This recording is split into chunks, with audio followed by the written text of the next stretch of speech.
Okey, Alhamdulillah, syukur. Mungkin bismillahirrahmanirrahim. Jadi Assalamualaikum warahmatullahi wabarakatuh. Saya nak nyanyi dululah, baru nama book story pasti ni. Okey. Ramadan menjelma lagi, bulan penuh keberkatan, bulan membaca Al-Quran dan buku-buku pengetahuan. Tengok dia punya Tuan Bahar, Tuan Wahyu tengok nama pun Tuan Wahyudi, Tuan Baharudin. Masya Allah. Baik, Assalamualaikum semua. Terima kasih kerana menyokong KL Baca dan Sempena KL World Book Capital. Ini adalah program terakhir dalam program yang dianjurkan oleh My Book Festival, iaitu Book Story Busking. Alhamdulillah, saya ni baru saja dalam bidang buku ni, baru satu sebuah buku. Kalau Tuan Baharudin ni, Tuan Bahar ni, lebih 20 buku dah. Masya Allah. Dah Tuan Wahyu dah berpuisi ni, aktivis buku yang pelbagai dah, hebat-hebat semuanya. Terima kasih kepada yang menyokong. Jangan lupa like, share dan sebarkan hari ni program kita, program terakhir, final chapter Book Story Busking. Itu dia. Baik, saya yakin di luar sana yang mungkin ada sedang membaca, mungkin ada sedang memasak, mungkin ada sedang menyediakan air kasira dan juga masing ada yang sedang duduk rehat, sedang baca Quran dan sebagainya, dan mungkin sedang memandu. Jadi mungkin boleh kita share page KL Baca ni, dan sementara kita dapatlah menikmati 5 Ramadan. Masya Allah, hebat itu orang-orang semua ya.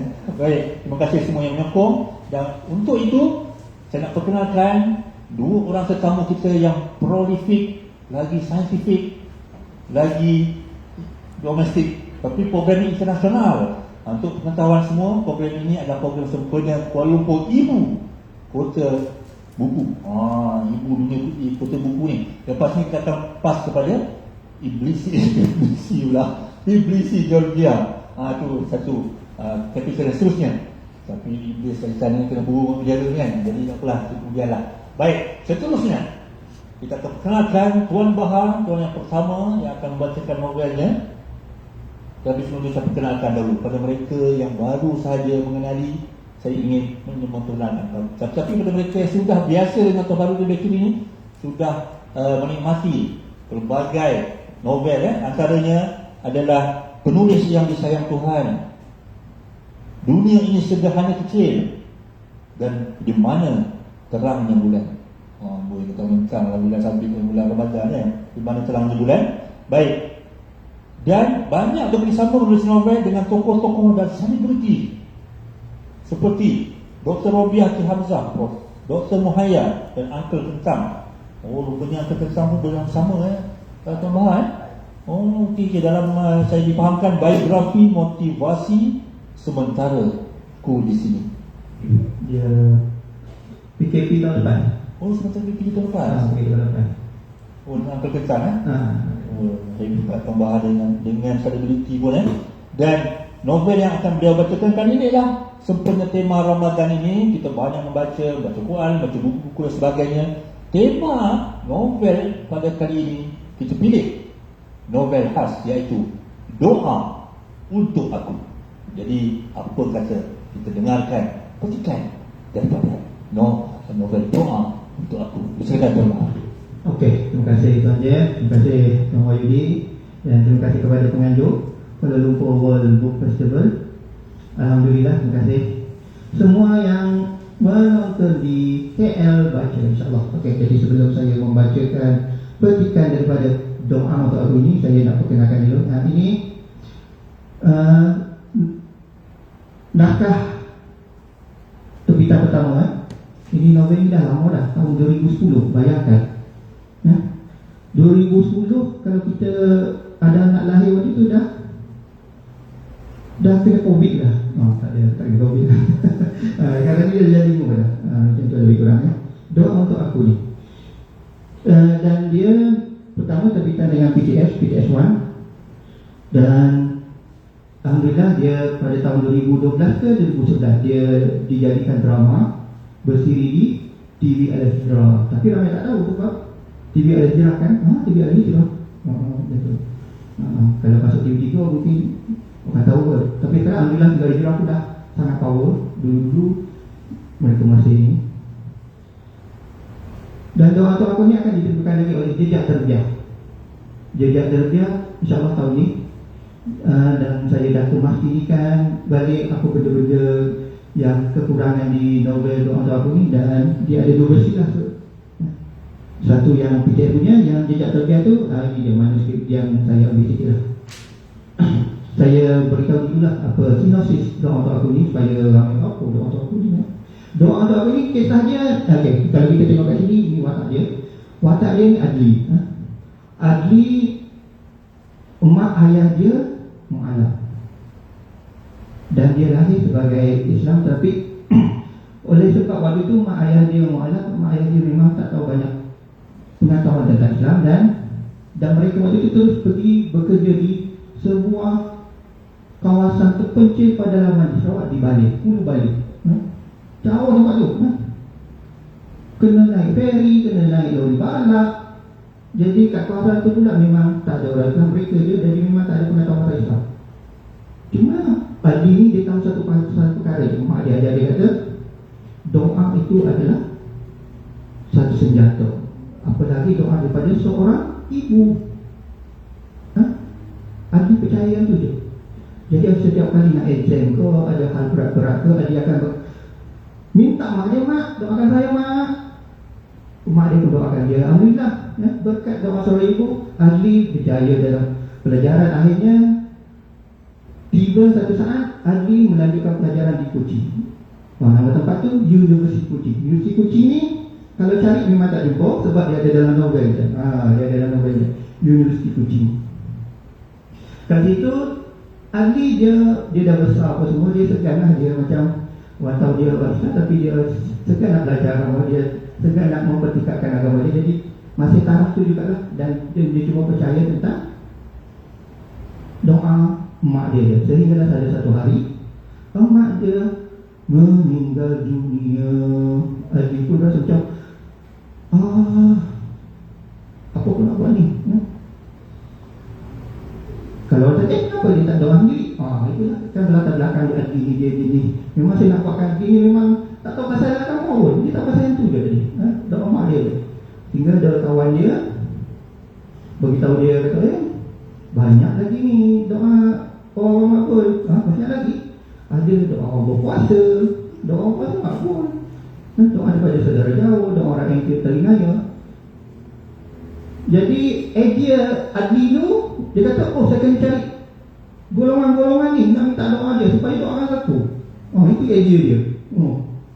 Idea itu yang datang pertama kali, sebab dia dah dari kecil orang doakan dia je. Jadi dia rasa macam, kalau macam tu aku cari dia orang, suruh doakan aku.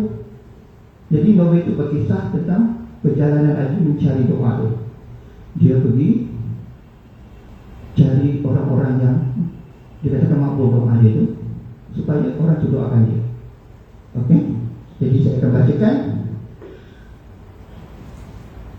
bab 15. Ini daripada insya-Allah novel doa untuk aku versi 2021 daripada Jejak Terbiah.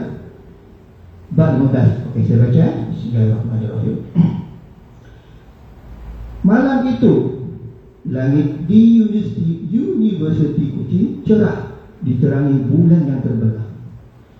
Biarpun bukan bulan purnama, tetapi ia tetap mampu melahirkan suasana yang menyenangkan para penyair bagi mencipta baik-baik romantis. Namun suasana pada malam itu langsung tidak membantu Adli.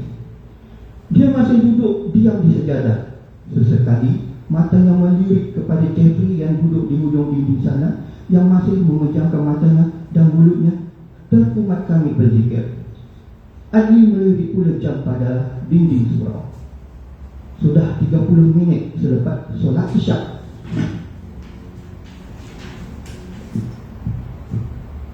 Solat isyak berjemaah. Ramai makmum sudah pulang ke bilik masing-masing. Yang tinggal pula sudah siap sedia hendak pulang. Hanya Jeffrey yang kelihatan masih selesa bertahan di surau. Adli mengalih perhatiannya pada jadual aktiviti surau setiap kali selama seminggu yang ditampal pada dinding. Ruangan aktiviti malam ini kosong. Adli sengaja memilih malam ini bagi bertemu Jeffrey kerana malam-malam lainnya terisi dengan aktiviti ceramah, latihan berjanji dan mengaji. Jeffrey pula hanya dapat ditemui di surau dan sekiranya mahu berjumpa dengan dia di luar kawasan surau, ia suatu perkara yang mustahil. Ini kerana Jeffrey terlalu banyak kegiatan persatuan yang perlu dihadiri. Tidak cukup dengan persatuan di dalam camp, di dalam universiti, disertainya pula persatuan luar dari universiti, dan hanya surau itu yang mampu membuatkan Jeffrey diam sebentar. Adli bangun lalu melangkah menghampiri Jeffrey yang sudah larut dalam dunianya sendiri. Adli yang sudah berdiri di sebelah Jeffrey segera duduk. Dia mengharapkan Jeffrey merasai kehadirannya dengan bunyi yang terhasil semasa dia melangkah dan duduk tadi. Tetapi Jeffrey masih memejamkan matanya. Mulutnya masih terumat-kamit berzikir.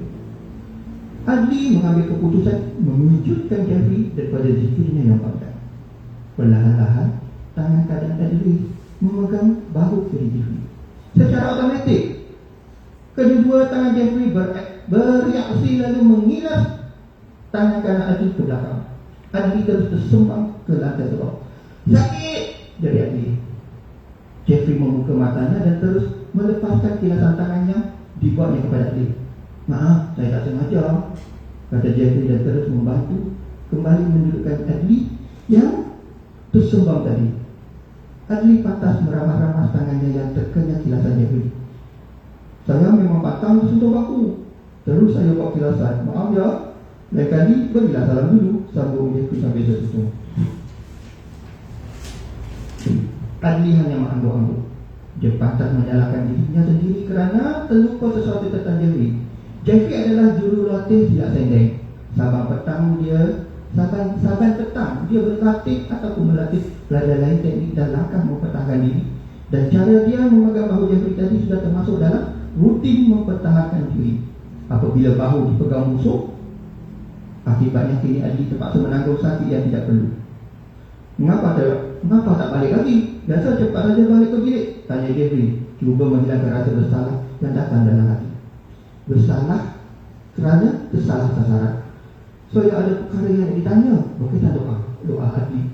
Nada suaranya masih dalam di dekat. Dia masih menanggung sakit pada tangannya yang dipulas. Doa? Masuk kau? Soal dia kembali. Saya difahamkan selain doa ibu, ada lagi doa golongan yang sangat makbul doanya. Tapi saya tidak faham maksud bagi sesetengah golongan itu. Jawab Adli. Kini nadanya sudah kembali normal. Jeffrey tersenyum seraya kata, golongan mana yang awak tak faham? Sama sekali, saya tak faham dengan maksud doa seorang Muslim kepada saudara yang jauh. Apa maksudnya? Adakah bermaksud doa ahli keluarga yang berada di sebelah jauh? Adli mudah matanya semasa penuh ekspresi. Okey, cukup sampai ini. Nanti kita sambung lagi ke pusingan kedua. Senang belanja daripada jus ke rumah. Baik, dia saya pegang kan. Wah, ni buku dia, doa untuk aku tu. Oh, tu handsome Adli. Ni Adli lah tuan Bahar. Oh, Adli. Oh, okey. Tuan ni tuan Bahar sebelum buat ni, mana boleh dapat buku ni? Saya ni maklumlah bukan banyak baca sangat. Jadi di mana ni? Dia boleh dapatkan di mana sekarang? Sekarang yang versi yang pertama tu saya tak tahu nak mana dapatkan. Kat Shopee ada rasanya. Boleh cari kot kan kat Shopee. Oh, Shopee. Tapi yang insyaAllah yang versi 2021 ni insyaAllah akan terbit pada tahun ini juga lah, dengan Jejak Tarbiyah. Dengan Jejak insyaAllah. Jadi untuk penonton audience kita yang di luar sana tu tengok dia punya page novel ni sampai berapa ni? Mana page ni? Dia kat mana dia page dia? Okay, lebih 250. Baik. Jadi inspirasi Tuan Bahar boleh kongsi dengan kami. Bagaimana boleh dalam 20-30 novel, and then mungkin penulis yang baru di luar sana je lah. Kita punya audience ni ada yang baru dah pengalaman, ada yang masih baru ingin menulis, atau mungkin belum mula-mula menulis lagi. Jadi boleh kongsi dengan kami apakah mungkinlah saya disuruh tulis doa malam-malam menulis tu macam mana tu, boleh kongsi dengan seluruh penonton KL Batin? Okey, terima kasih. Inspirasi menulis ni dia memang dia banyak bukan satu apa namanya, bukan satu patung je, dia banyak patung inspirasi menulis ni dan pastinya kita menulis ni pertama kali atas izin Allah lah, dia yang bagi inspirasi. Dan saya biasa menulis bukan original lah, kita mana daripada idea kita apa semua tu, kita macam kita lihat satu perkara tu, kita rasa macam kenapa aku tak tulis tentang hal ni. Sebab dalam inspirasi doa tu aku ni, dia mencari apa namanya, mencari doa 7 ke 8 golongan doa yang bodohnya. Waktu tu saya inspirasi, saya lihat buku, saya baca buku apa ke, saya tengok apa yang daripada barat, dia kata 7 dosa besar. Orang tu cari orang yang 7 dosa besar, orang tamak apa semua macam ni. Kalau barat dia boleh buat macam tu, kita boleh buat juga ya. Tapi dalam bentuk yang kita olah sendiri, inspirasi dia itu orang tu aku lah kan banyak filem-filem yang dia mencari golongan-golongan juga yang, tapi biasanya dalam filem Hollywood ke novel dia akan mencari video golongan dosa, orang yang berdosa apa nama tu, tamak apa lagi tu, dia menghina orang apa semua tu Seven sin jadi kat situ. Jadi saya upahkan dia pula, jadi dia mencari 7 golongan yang orang yang mampu doa untuk mendoakan dia. Ini inspirasi kami. Tapi novel-novel lain pun, buku-buku lain pun ada juga inspirasi dia. Ada yang saya ingat, ada yang lupa, tapi yang untuk doa itu antaranya lah. Dan saya daripada ini untuk dedikasi kepada keluarga, kepada emak apa semua tu, tentang kepentingan berdoa tu. Untuk kita, waktu tu kita macam rasa macam kita ni tak pada mana lah agama apa semua. Jadi kita tinggalkan satu dakwah yang kalau orang baca, mudah-mudahan kita dapat terpiah dia insyaAllah. Okey, saya baca prolog ni, di satu kawasan yang belum bernama di pedalaman Sarawak ada permulaan kisah bagi masa hadapan. Tuan Bahar orang Sarawak? Kami orang Sarawak. Kami orang Sarawak. Kami kita sangat. Kami orang Sarawak. Kita lahir orang Sarawak. Okey, saya ni sempat lahir yang 1000 tahun je. Masa ayah saya pergi askar lah. Lepas tu di Selanjung lah. Tapi memang Sarawak ni memang dia touchdown dekat flight kan, saya lahir ke apa, Kuching tu. Seronok betul lah. Rasa macam tanah tumpah ni jaraku lah. Jadi rasa lapar lah ni kolok ni. Nanti kami tidak dari sendiri-sendiri lah. Jadi tegasnya pemenang yang bertuah Tuan Bahar akan menjadi kolok, insya-Allah. Amin. Alhamdulillah. Baik. Jadi boleh cerita sikit pengalaman, mungkin ada pengalaman peribadi ke Tuan Bahar ke di Sarawak ke, mungkin ada bertemu seseorang ke, ada tak benda ni ada kena dengan tempat tanah tumpahan Sarawak yang doa apa ni? Okey, dia fenomenanya tu doa ni lah. Saya tahu yang percaya dengan doa. Dulu saya bukan dia pun, dia macam tak pernah sederhana tu. Kita doa tu dia bagus. Dia kasih tu lah macam dia pengalaman. Jadi siapa yang ada masalah apa lagi tu sangat untung lah. Dia macam ada senjata yang sangat kuat kan? Jadi kalau kita tengok baca Facebook kejayaan dia orang tu, saya tengok macam ada sikit balik mak ajar dia apa lagi ke apa semua. Dan biasanya mereka semua ada hubungan yang rapat dengan keluarga, orang yang berjaya bisnes apa semua, memang hubungan mereka sangat rapat lah. Dia kat situ dia macam jadi macam memang tak heran lah dia ni dapat berjaya ni. Dah lah dia orang pandai rajin apa semua.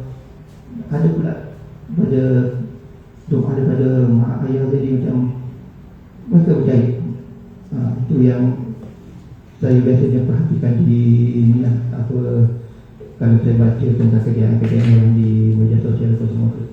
Memang itu lah. Alhamdulillah. Jadi memang sesuai dengan tema Ramadan ni, iaitu kita berdoa kan, kalau wahyu dia kan, tak sabar-sabar nak membaca puisi namanya. Okey, jadi maksudnya kita berdoa. Waktu sahur kita nak berdoa kan, waktu buka puasa kita berdoa, nak menulis pun berdoa. Mungkin ada waktu bulan puasa ni waktu sesuai untuk menulis. Betul apa tu Bahar nak menulis novel sekarang ada dalam proses ni? sekarang tengah bukan novel lah, saya tengah menulis ada beberapa buah buku. Dia menulis ni kena biasakan satu perkara, menulis dalam apa keadaan tu. Sebab keadaan yang betul-betul yang sesuai apa semua tu susah nak cari. Memang lagi sesuai kan kalau tenang fikiran apa semua tu, tapi dalam seminggu tu mungkin benda tu dapat 2-3 kali je. Jadi paksa diri untuk menulis dalam keadaan yang tak sesuai. Kena paksa tu juga Pasal yang tidak sesuai tu hari-hari ada. Yang sesuai tu bukan hari-hari ada. Jadi itu yang buku tak siap tu, tak sesuai lah. Jadi kita kena paksa, walaupun sekarang ni pun kalau betul kan kita bawa laptop ke tulis. Dalam rio orang ramai pun kita menulis. Tapi kalau kita dapat dalam ketenangan malam apa semua tu, idea banyak, itu lagi mengalir lebih cepat. Macam tu lah. Okey, itulah saya pun memang setuju dengan pandangan Tuan Bahar. Sebab saya sendiri pun baru menulis sebuah buku, jadi saya pun dipaksa sejam setiap hari oleh saya punya pengamal bos saya lah. Jadi sejam sehari, duduk di situ sejam sehari menulis paksa. Selama ni jadi pengacara apa semua, kita balik habis dinner ke wedding ke balik memang tidur lah, tak sempat menulis. Tapi sebab dipaksa, jadi selepas saya akan memaksa Tuan Wahyudi itu membaca puisi. Baik. Baik Tuan Wahyudi tapi sebelum tu saya teringat pesan ikon KL World Book Capital, iaitu Datuk Seri Ehsan Said. Itu dia sebelum nak puisi tu, bagi sikit Datuk Seri Ehsan Said. Jika ingin menjadi seorang penulis, pertama membaca, kedua membaca, ketiga membaca, keempat membaca, kelima barulah menulis. Kita persilakan Tuan Wahyudi untuk baca puisi. Kira petang ni tanpa celoteh Tuan Jeff Hazimi mesti kita mengantuk tu Tuan Jeff. Saya rasa teruja dengan jemputan ini. Pertama sekali terima kasih kepada pihak penganjur Book Story Basking dan juga Kuala Lumpur World Book Capital 2020 yang menjemput kami dan juga saya. Dan terima kasih kepada pengacara majlis Tuan Jeff Hazimi atas jemputan ini. Terima kasih Tuan Jeff. Jadi sebut sastrawan negara Datuk Ehsan Said tu, kita sambunglah. Jadi saya di kesempatan yang ada pada petang Sabtu ini pada rakan-rakan Facebook KL Baca, semoga perkongsian puisi yang akan disampaikan sebentar lagi ini membawa manfaat dan berkesan kepada semua, insyaAllah. InsyaAllah Tuan Bahar, Tuan Jeff. Tapi saya nak cerita sikit lah. Okay. Mungkin ada yang baru-baru ni yang tak kenal siapa Tuan Wahyudi ni. Tuan Wahyudi ni seorang aktivis buku negara dan memang sangat aktif di sana sini Dan beliau adalah seorang yang berpengalaman dalam pemasaran buku dan lebih 5 buah syarikat buku. Bukan calang-calang, bukan kaleng-kaleng orang beritahu. Maknanya lebih 5 syarikat pemasaran sana sini. Jadi tanpa anda yang memasarkan buku, maka buku tidak dapat berjalan. Betul lah Tuan Wahyudi Betul. Jadi penulis pun betul Tuan Bahar kena bekerjasama dengan pemasaran. Betul lah. Jadi kita bukan nak cerita pasarnya hari ini, bukan pasar Ramadan, bukan bazar Ramadan, bazar buku. Itu dia, bazar ilmu pengetahuan. Jadi silakan Tuan Wahyudi tak sabar-sabar untuk bacakan puisi. Apa tajuk yang pertama Tuan Wahyudi? Doa uban. Dah banyak doa uban pula Tengoklah beruban ni, saya boleh sikit beruban ni kan. Tapi mesti ada mesej yang disampaikan. Penulisnya adalah jadi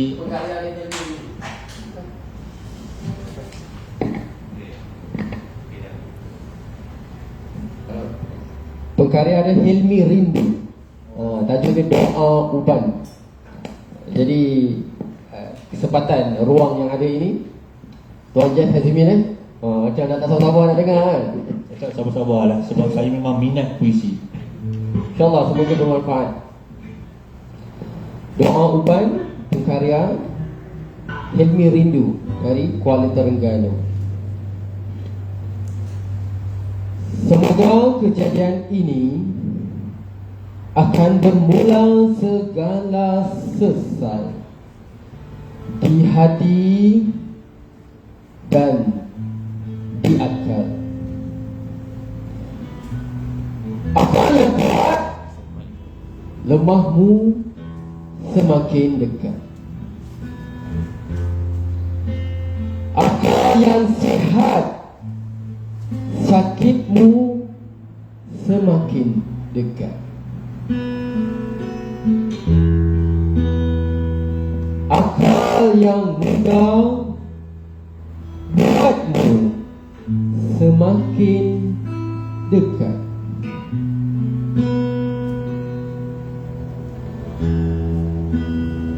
Akal yang hidup, matimu semakin dekat.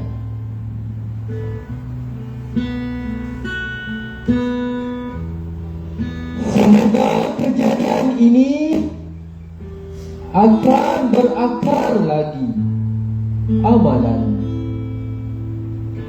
di hati dan di setiap hari.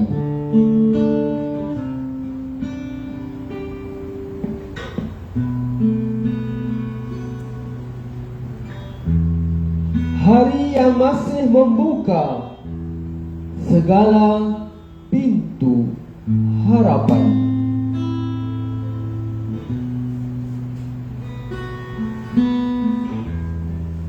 Hari yang masih menyala segala hasrat kehidupan.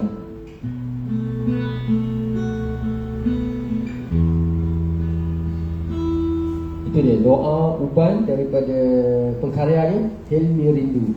Dapat Tuan Jan dan Helmi? Saya rasa dia dengar tu uban saya pun hilang. Itu yang kita nak. Lepas tu pula Angah pula main gitar.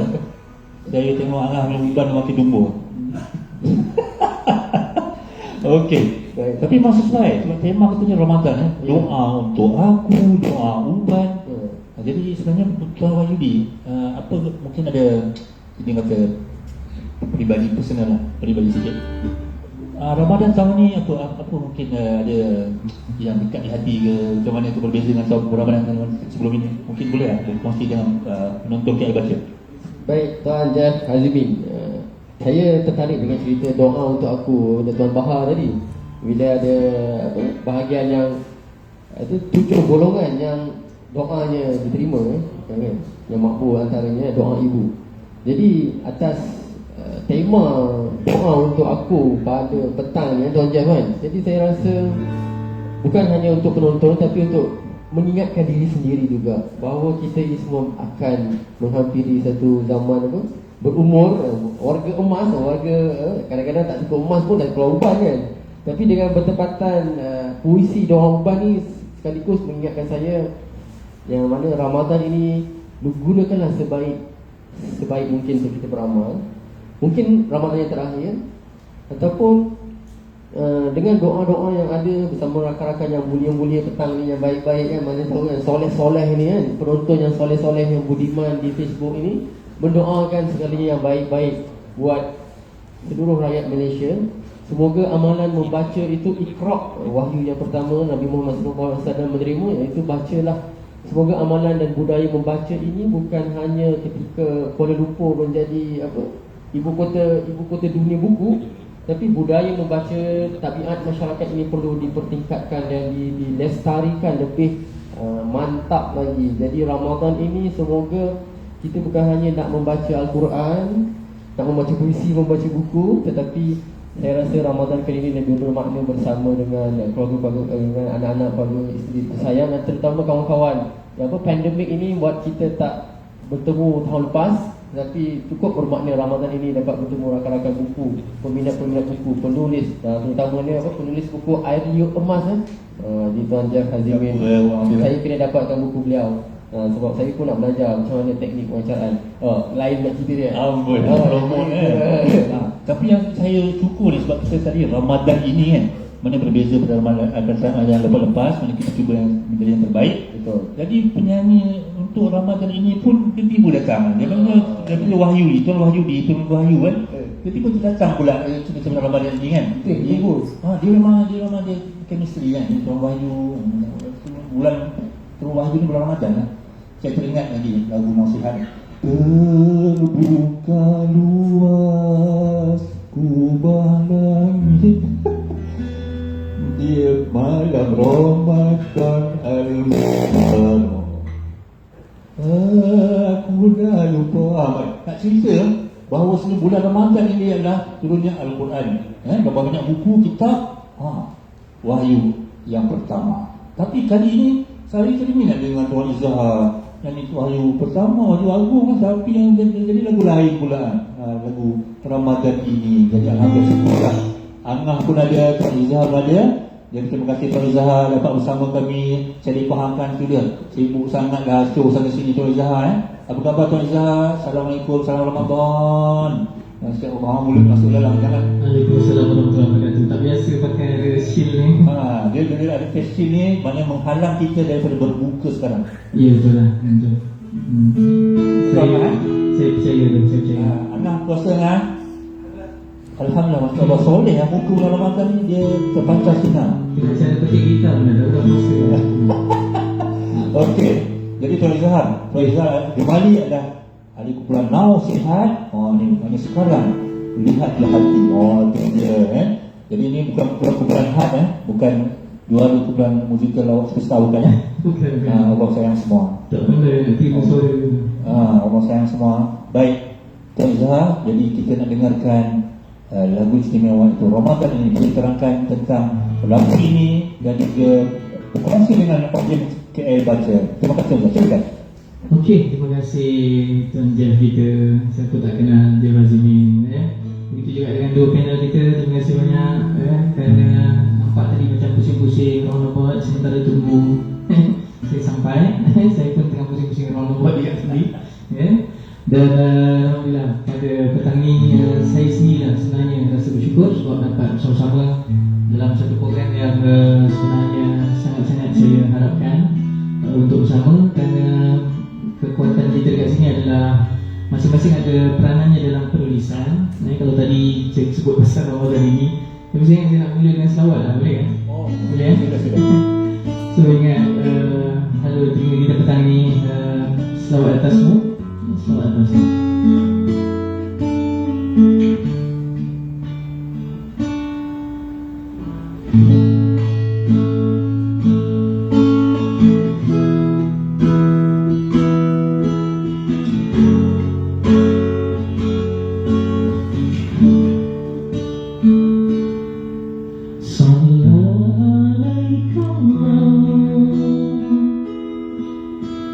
Ya Rasulullah,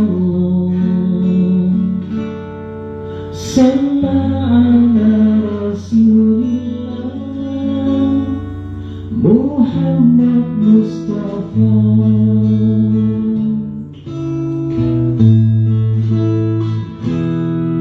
Ada satu bintang sinarnya berseri, cahaya atas cahaya, empat yang utama.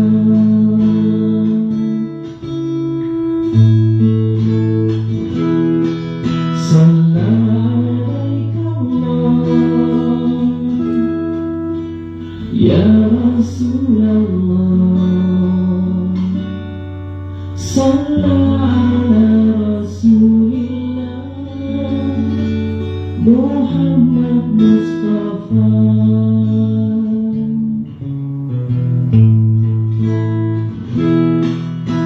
Satu menyampaikan, dua beramanah, tiga kebijaksanaan, empat membenarkan.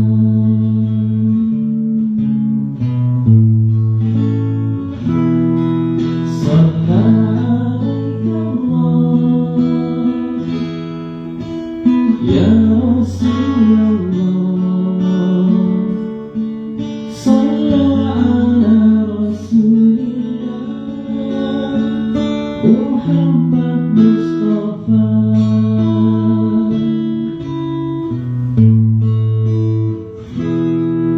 ikuti senangnya, jangan kita ragu, cobalah sedaya mampu, hidupkan berarti.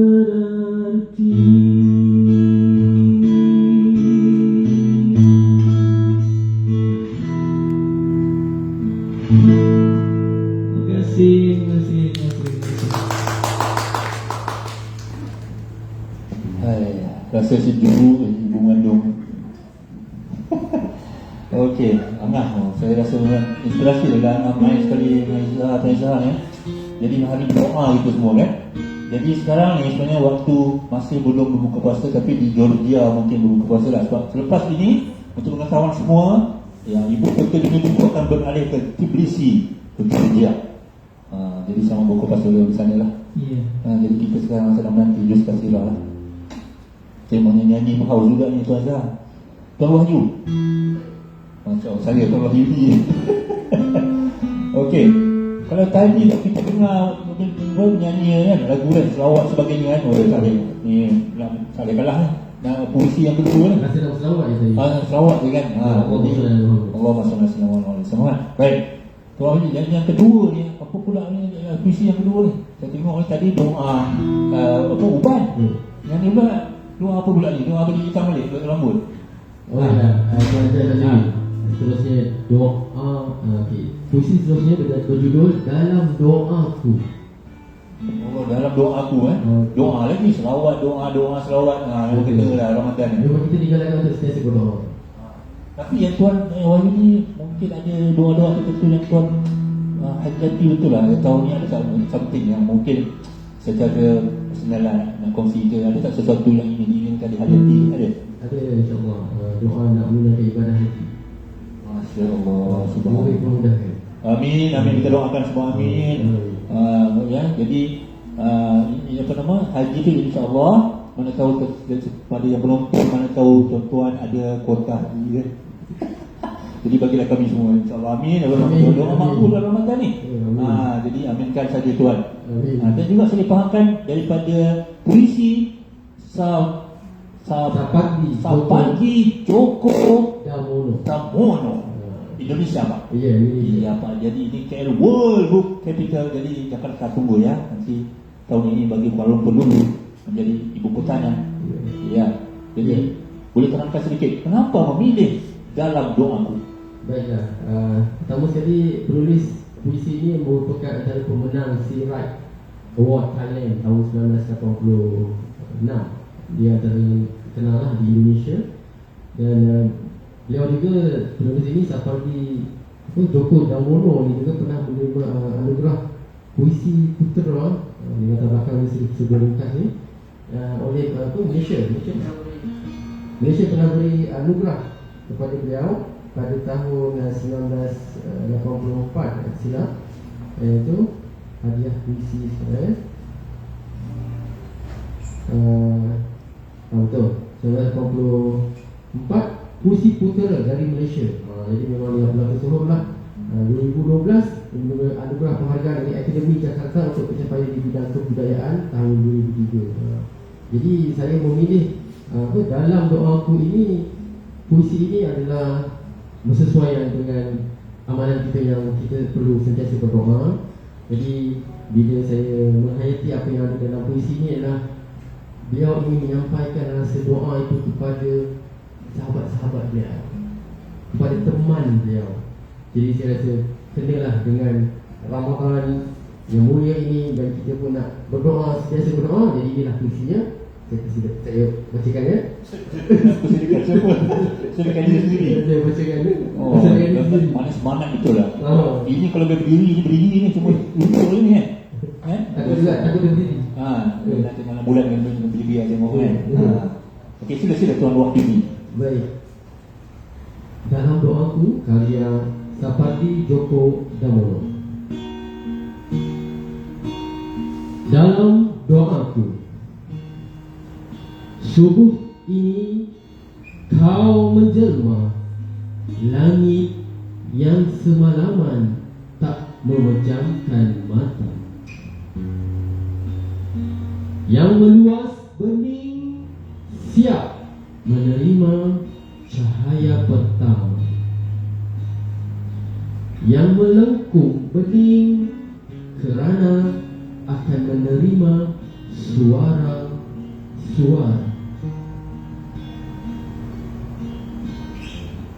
Ketika matahari mengambang tenang di atas kepala,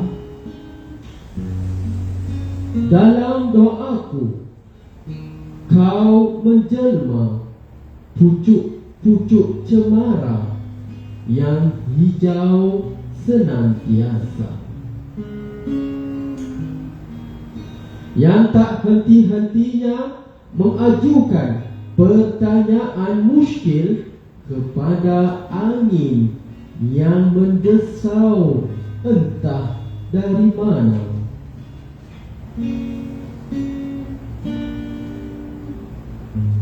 Dalam doaku sore ini kau menjelma seekor burung gereja yang mengimbaskan bulunya dalam gerimis, yang hinggap di ranting dan menggugurkan bulu-bulu bunga jambu, yang tiba-tiba gelisah dan terbang lalu hinggap di dahan mangga itu. Maghrib ini dalam doaku kau menjelma angin yang turun sangat perlahan dari nun di sana, bersijingkat di atas jalan kecil itu, menyusup di celah-celah jendela dan pintu, dan menyentuh-nyentuhkan pipi dan bibirnya di rambut, dahi dan bulu-bulu mataku. Dalam doa malamku kau menjelma denyut jantungku, yang dengan sabar bersitahan terhadap rasa sakit yang entah batasnya, yang setia mengusut rahsia demi rahsia, yang tak putus-putusnya bernyanyi bagi kehidupanku.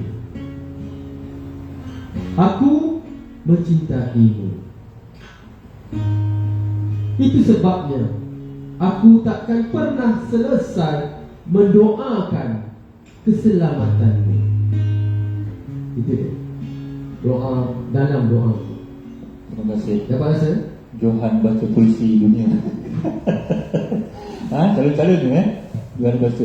Tapi kalau boleh kalau ada pergi keluar negara tu terimini nak baca puisi luar negara. Terimini nak jumpa penulis itu terimini. Oh betul. Jadi kita mulakan di Jakarta dulu, di Bandung dulu ya. Ya boleh. Alhamdulillah. Itu wajib dia. Masya-Allah. Memang terasa begitu bergugurnya daripada dahan-dahan sehingga ke bulu mata.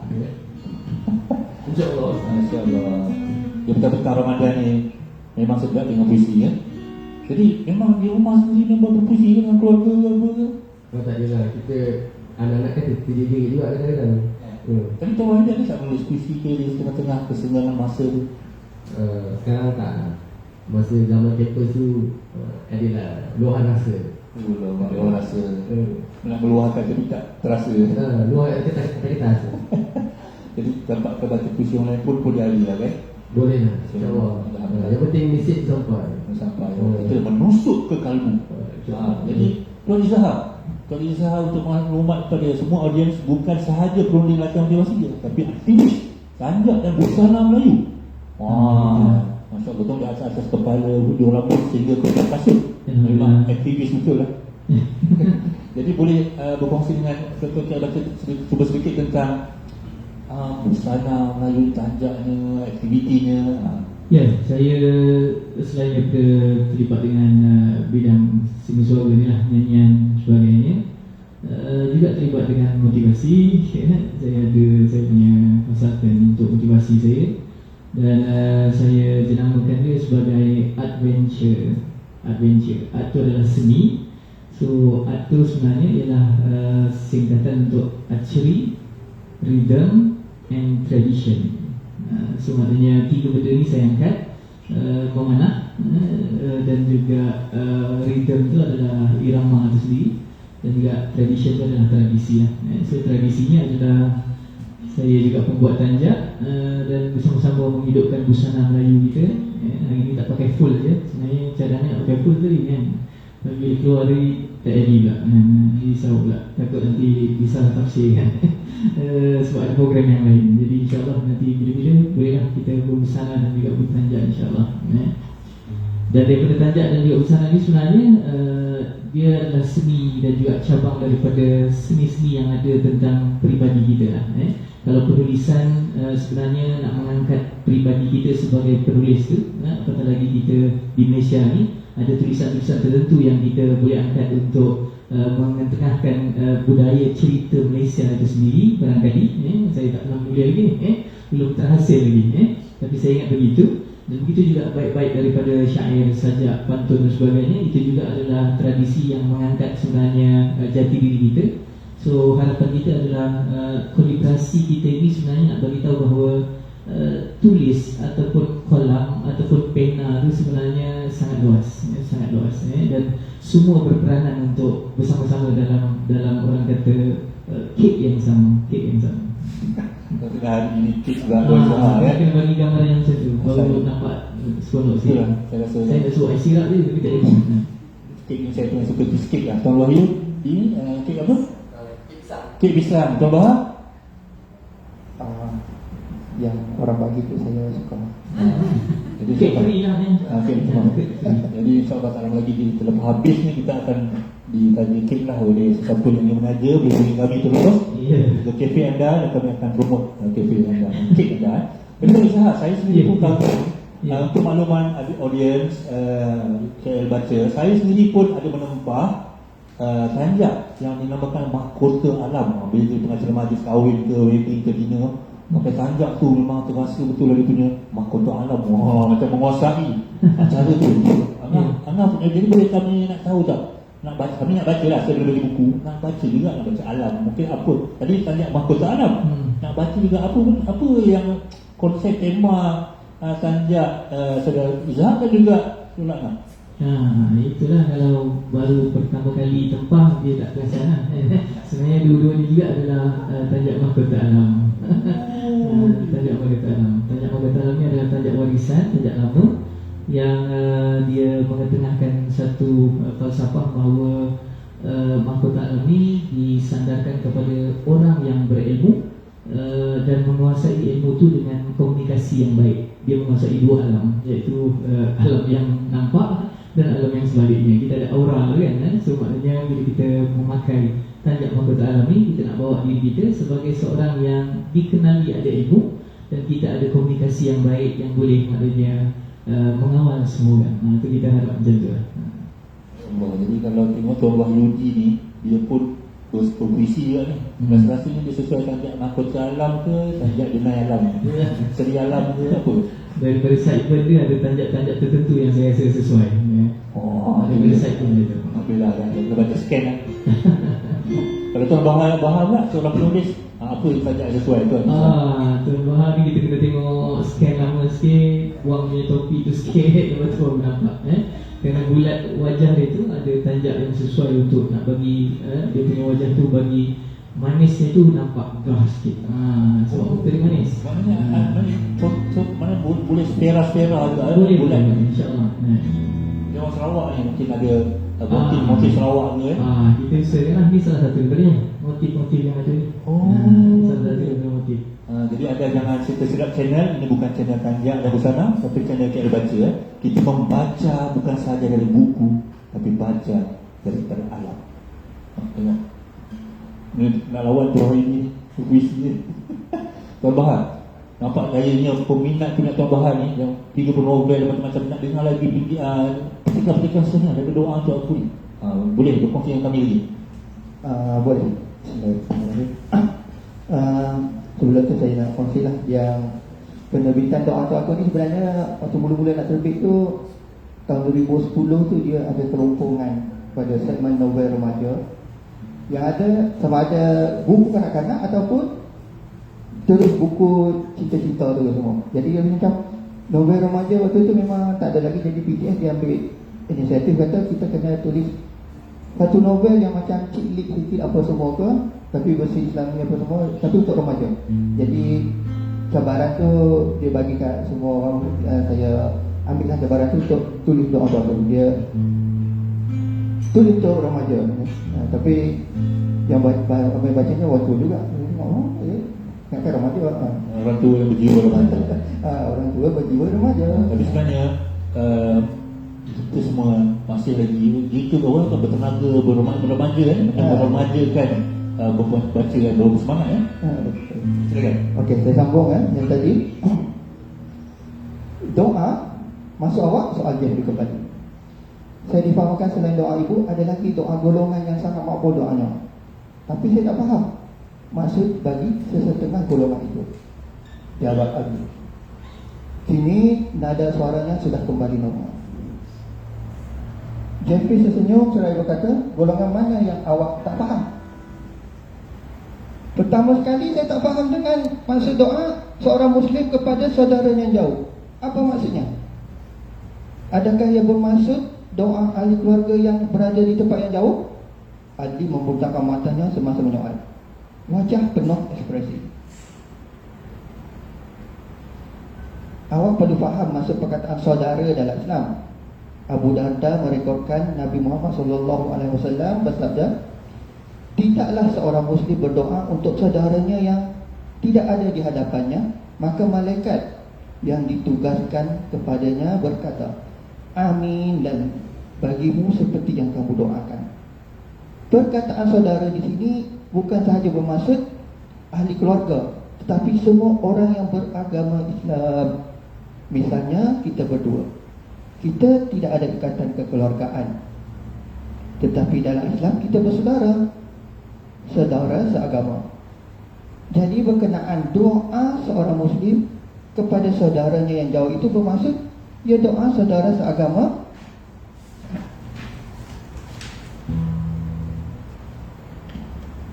Bukan sekadar doa saudara yang ada ikatan keluarga. Adli mengangguk-angguk tanda faham dengan maksud perkataan saudara Muslim. Mungkin timbul pula persoalan dalam kepala awak, kalau sudah saudara Muslim itu bermaksud saudara seagama yang langsung tidak dikenali, jadi apa yang perlu didoakan dan bagaimana mahu tahu mereka perlu didoakan? Kita doakan secara umum sahaja. Misalnya mendoakan kebaikan kepada semua orang Muslim di seluruh dunia. Dia juga boleh jadi khusus, misalnya di Palestin. Kita doakan semoga saudara kita di Palestin, di Syria mempunyai semangat yang kekal dalam menghadapi kekejaman musuh dan seterusnya memperoleh kemenangan. Malah semasa perang di Afghanistan dahulu pun kita sering mendoakan kejayaan tentera mujahidin. Kalau awak perasan, biasanya kita banyak mendoakan saudara Muslim kita semasa doa solat Jumaat. Adli terus mengangguk dan berkata, mengapa Allah jadikan doa kepada saudara Muslim kita yang jauh itu makbul? Jeffrey tidak terus menjawab. Dia mengambil masa untuk mengingati sesuatu. Syekh Al-Mubarakfuri berkata, apabila seorang Muslim mendoakan saudaranya kebaikan dari tempat yang jauh dan tanpa diketahui oleh saudara itu, maka doa itu akan dikabulkan. Sebab doa seperti itu lebih tulus dan ikhlas kerana jauh daripada riak dan sum'ah. Tetapi itu hanya pendapat ulama, sebab sebenarnya hanya Allah yang tahu. Jelas Jeffrey. Adli mengerutkan dahi dan berkata, sum'ah itu apa maksudnya? Maksudnya memperdengarkan kebaikan kita supaya orang lain tidak tahu, orang lain tahu. Contohnya semasa kita berbuat sekarang, saya menguatkan suara supaya orang lain di dalam surau ini dapat mendengar dan tahu yang saya sedang memberi nasihat kepada awak. Adli mengangguk. Kemudian timbul lagi persoalan yang berlega-lega dalam fikirannya. Tetapi sekiranya orang itu mabuk, mengapa saban hari penduduk di Palestin masih tetap ditindas? Okey, kita berhenti kat situ, nanti kita dah mau balik. Okey. Allah, tak puas lah kalau boleh saya dengar tu novel ya. Jadi Tuan Bahar boleh duduk sini sebelah saya ya. Yang malam sampai di Anah pun dia buka puasa sekali lah. Boleh Tuan Bahar ya. Tapi saya tertarik, nama saya Jeffrey buat dalam tu macam mana? Ada. Jeffrey ni dalam novel ni dia ustaz yang tegas, tapi dia Tu dia. tapi dia jenis lurus juga. Jeffrey. Terima kasih lah kerana memasukkan saya sebagai salah seorang watak di situ. Lepas ni masukkan Tuan Wahyudi, Tuan Zahar, Puan Azhar, Angah, Hafiz semula ni dah. Boleh ya? Boleh. Jadi Saya antara saya suka kalau tulis cerita tu saya letak nama-nama yang sangat biasa je lah. Ali, Jeffrey, Kasim, Ahmad. Tapi dalam novel ni Adli ada ni juga subplot dia berkaitan dengan kumpulan Samseng. Nama kumpulan Samseng tu GNI. ni apa Samsung Kartel lagu daging apa ni? GNI tu geng nama indah. Geng Nama indah. nama indah. Oh. Ahli kumpulan tu dikenali sebab nama dia cantik-cantik je. Antara contoh saya tengah cari.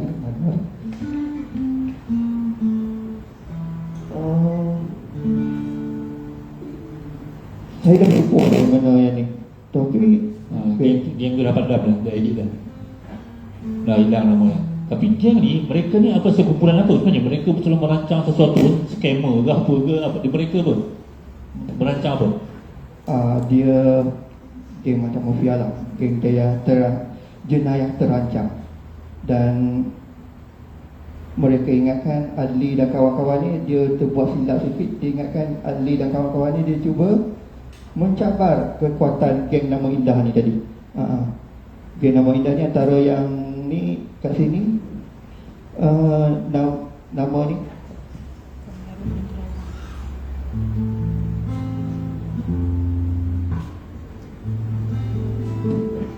dia memang biasa macam ni. Waktu kita cari tu yang tak jumpa. Itu pasal ada geng-gangster di Samsung. Kita cari dia tak jumpa. Rasa kita ni kan. Betul Tuan Zah? Ya betul. Jadi Kalau kita teruskan nanti kita cari Kita kali. jumpa tu dengan doa juga. InsyaAllah doakan. kita doakan supaya jumpa. Jadi yang penting sekarang ni kita doakanlah semua Samsung semua bertaubat lah. Berdoa lah. Kita pun doakan yang Samsung juga lah. Maknanya sama-sama kita doa. Dan juga tadi saya tertarik dengan doa untuk sahabat. Kita doakan juga sahabat-sahabat kita yang mungkin sedang diduga, yang sedang ada cabaran kesihatan, dengan cabaran keuangan, cabaran keluarga dan segala banyak cabaran di bulan Ramadan ini. Jadi kita dengarkan Ramadan ini dengan Tuan Izhar Nausiah. Terima kasih. Minat juga lagu tu. Tapi sebenarnya kita nak nyanyi lagu lain. Itu dia punya kata gimmick untuk pesan ni. Saya sebab apa yang disebutkan dalam proses bacaan tadi bercerita tentang doa mereka-mereka yang berada di luar sana. Dan memang nasihat lagu untuk adanya kita doakan Bosnia Herzegovina gitu kan. Dan kemudian lagu itu sinonim dan juga relevan sampai ke hari ini kan. Cuma hari ini yang bawa adalah Izhar Jumali, bukan Azhari Abdul Rahman. Puasa pula, jadi dah dan backup untuk nak tengok sama ada boleh atau tidak kita gabung jalinkan apa yang kita nak nyanyikan ini, nak alunkan ini dengan apa yang kita kongsikan dalam pembacaan tadi, bahawa doa seorang Muslim kepada Muslimnya yang lain itu sesuatu yang sangat tinggi nilainya. Okay. Tapi jangan risau Tuan Zah sebab kumpulan Nausi sekarang lihat bukunya ada yang kita awal ini ahlinya Tuan Bahar dan saya juga. Bila kita akan bergandingan untuk menyanyikan lagu. Boleh, damai yang hilang? Saya boleh copy and paste lah. Boleh. Damai yang hilang. Lagi lagu ni semasa kenal kalau tak YouTube saya tengok share dia sampai begitu besar. Alhamdulillah. Jadi hari ini kita nak doakan di Bosnia, di Pakanda, Pakistan, Kazakhstan dan sekitar Mula. Ya. Jom, yang ada mikrofon kita nyanyi sama-sama.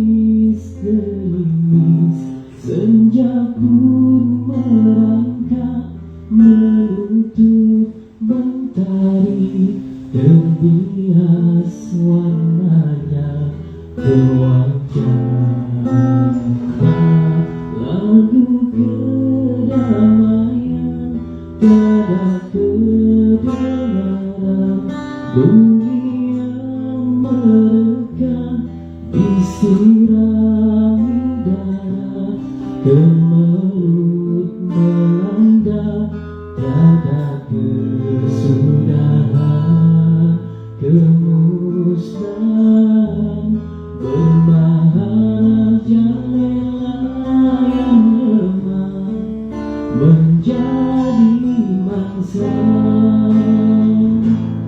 Anak-anak kecil menggoncangkan hidungnya yang lemah lelai, tak lagi bernyawa, jeritan suara hatinya tak siapa mendengarnya.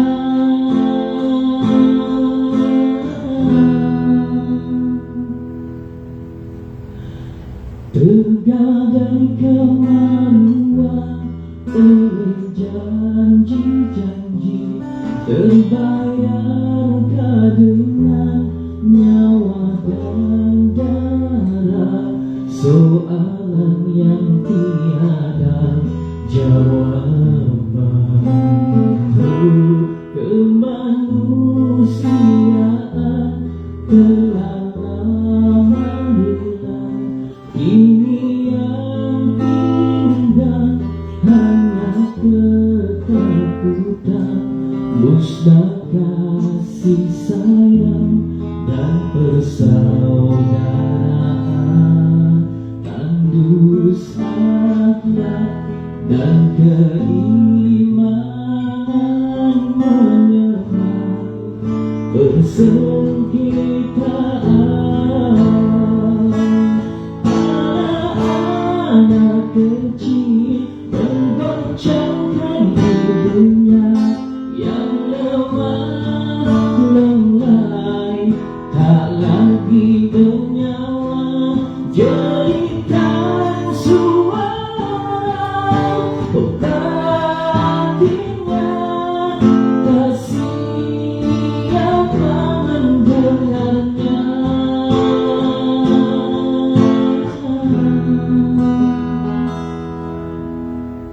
Kemanusiaan telah lama hilang, ini yang tinggal hanya ketakutan, musnah kasih sayang dan persaudaraan, tandus akhlak dan keimanan menyemai persengketaan.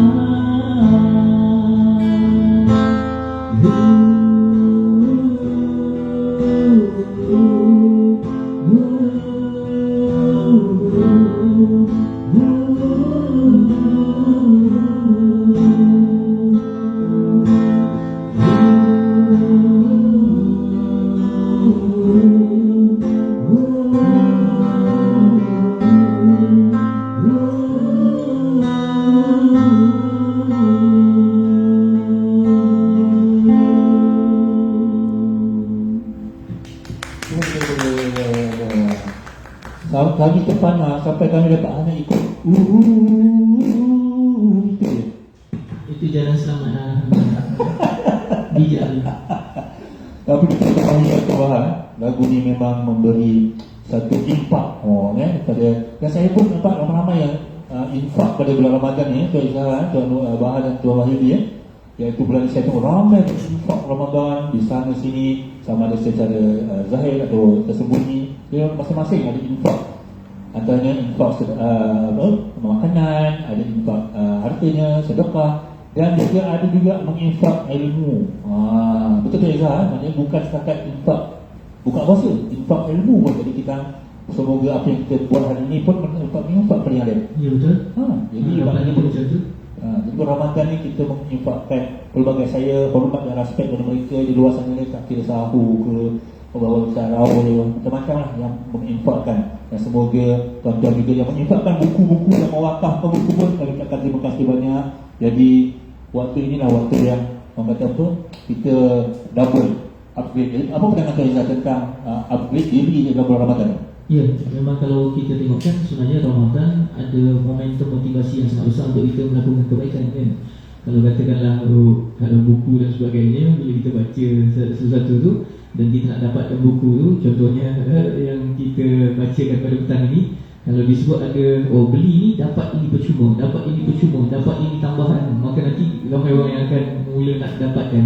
So Ramadan sebenarnya itu lah kan, kita buat ini dah akan dapatkan ganjaran ini dan lebih ini dan lipat ganda ini. Itu semua elemen-elemen motivasi yang setakat yang saya faham kan. Dan dari situ sebenarnya dia motivasi ni motif untuk beraksi, ada motif untuk beraksi kan. Jadi motif kita adalah ganjaran itu barangkali dia jadi motif dan aksi kita tu jadi berlipat ganda kerana ada sesuatu yang memberikan kekuatan kepada kita untuk maknanya menyemarakkan lagi kita punya buat baik tu.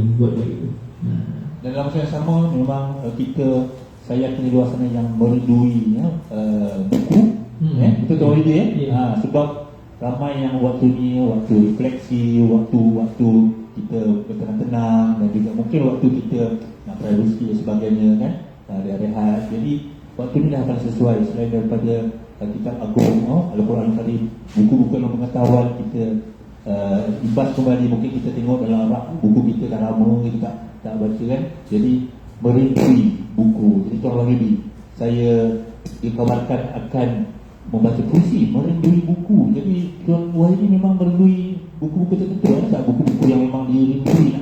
Walaupun dah baca sekali nak baca lagi? Ada memang ada di rumah. Saya pun di rumah ada perpustakaan dini sendiri. Buku-buku kegemaran saya letakkan di ruang yang mudah untuk saya capai. Antara selain Al-Quran, saya juga suka baca tentang hadis. Dan buku yang suka saya bilang baca adalah buku how to. Banyaklah, antaranya Tuan Zabri Muhammad kan, buku bagaimana menulis, Puan Guru Haji Muhammad kan, kuasa berfikir, itu antara buku yang saya kerap pernah baca. Ataupun buku luar negara yang saya suka baca itu, dia akan lagi how to impress and influence people, dan English atau terjemahan. Itu juga antara buku yang saya kerap pernah baca sebab kerjaya saya untuk bertemu dengan ramai Malaysia orang kan. Jadi itulah antara yang saya suka baca. Jadi tak sabar-sabar saya mendengar puisi, merindui buku untuk mereka yang sentiasa merindui buku, memeluk buku sampai tidur pun dengan buku. Jadi saya difahamkan sekarang petang-petang ni ramai yang sedang membaca di sana dan juga ramai buka kita punya KL baca ni. Jadi jangan lupa like, share KL baca.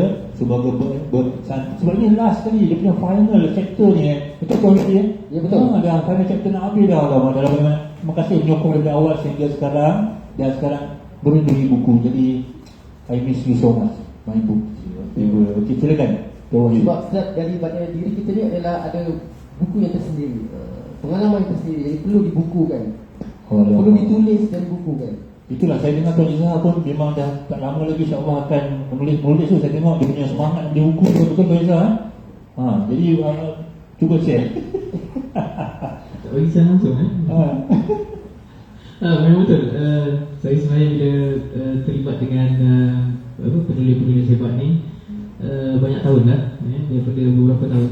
Tapi macam biasalah, hasil sulung tu sesuatu yang agak sukar barangkali. Saya tak tahulah orang lain macam mana, tapi belum dapat lagi. Tapi saya difahamkan ada satu anekdot saya yang nanti akan dikeluarkan bersama dengan penulis-penulis yang lain. InsyaAllah tak lama dah katanya. Saya tak kena ada email balas untuk betulkan, maknanya dah betul lah dah okey ke. So insyaAllah ada satu anekdot yang akan keluar dan sedang berusaha untuk maknanya menulis juga. Dan tadi dah dapat maknanya motivasinya dalam keadaan macam mana pun kena tulis juga kan.